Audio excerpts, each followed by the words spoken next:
நம்ம first 33% of rule பார்த்தோம்.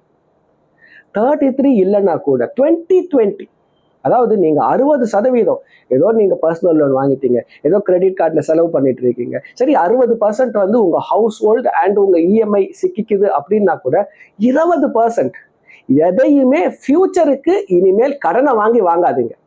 அந்த ஒரு முடிவெடுங்க. ஒரு ஃபோனோட விலை, இது ஒரு ஐஃபோன், இந்த ஐஃபோனோட விலை 70,000, வெயிட் பண்ணுங்க. மாசம் இஎம்ஐக்கு பதிலாக என்ன பண்ணுங்க, முதல்ல நீங்க ஒரு 4,000மோ 5,000மோ சேர்த்து வைக்க பழகுங்க. ஸோ அப்படி சேர்த்து வச்சு நீங்க வாங்கும்போது 2 விஷயம் நடக்குது. ஒன்று, டெட் அப்படின்ற ட்ராப்ல போய் சிக்க மாட்டீங்க. முதல்ல என்ன நினைப்பீங்க, நான் காஸ்ட்லி ஐஃபோனை வாங்கணும்னு நினைப்பீங்க. ஒரு 6 மாசம் கழிச்சு நீங்க உங்க டிசிஷனை சேஞ்ச் பண்ணலாம். ஐஃபோனுக்கு பதிலாக ஒரு 25,000 போன்ல நீங்க செட்டில் ஆகலாம். அந்த காசு உங்களுக்கு சேமிப்பு வரலாம். இது ஒரு பெரிய அட்வான்டேஜ். அது ஏன்னா ஸ்பான்டேனியஸா நம்ம நடக்கும் போது நிறைய செலவுகளை பண்ணிடுவோம். பையர்ஸ் ரிமோர்ஸ்னு சொல்லுவாங்க. வாங்கிட்ட பிறகு நம்ம யோசிக்கிறது, ஐயோ இது நம்ம செலவு பண்ணாம இருந்திருக்கலாம். முதல் அட்வான்டேஜ் நீங்க சேர்த்து வச்சு வாங்கும்போது. 2வது அட்வான்டேஜ் என்ன அப்படின்னாக்கா, பொருளோட அருமை அப்பதான் உங்களுக்கு தெரிய ஆரம்பிக்கும்.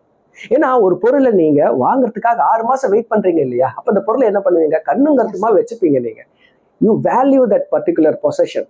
ஸோ இதை நீங்க செய்யுங்க. கண்டிப்பா என்ன ஆகும்னாக்கா, உங்களோட சேமிப்பு இன்க்ரீஸ் ஆகும்.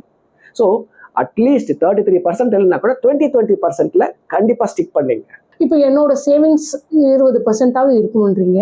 நான் சம்பளம் வந்த உடனே அந்த 20% எடுத்து இன்வெஸ்ட் பண்ணிடணுமா, இல்லை என்னோட எக்ஸ்பென்சஸ்லாம் முடிச்சுட்டு அதுக்கப்புறம் நான் சேவ் பண்ணலாமாங்க சார்? எது பெஸ்ட் ஆப்ஷனா இருக்கும்? செலவே சேமிப்பாக இருக்கட்டும். இப்போ 60% நீங்க என்ன பண்ணிட்டீங்க, உங்களோட எக்ஸ்பென்ஸ்னு முடிவு பண்ணிட்டீங்க. 20% for short term requirement, 20% for long term அப்படின்னு பிரிச்சுட்டீங்க நீங்க. ஸோ அந்த 20% ஷார்ட் டேர்ம் இருக்கு இல்லையா, அதை எடுத்துட்டு போயிட்டு ஒரு ரெக்கரிங் டெபாசிட்டோ இல்லை ஒரு ஃபிக்ஸட் டெபாசிட்டோ அப்படி நீங்க வந்து அதில் முதல்ல ஷார்ட் டேர்ம் ரிக்வயர்மெண்ட் பண்ணிடுங்க. மிச்சம் இருக்க 20% எஸ்ஐபியை ஸ்டார்ட் பண்ணி போட்டுருங்க. நீங்க இதை செய்யலைன்னாக்கா என்ன ஆகும்னாக்கா, கடைசியில 30ஆம் தேதி ஏதாவது எக்ஸ்பென்சஸ் வரும்போது இதுல தான் கையை வைப்பீங்க.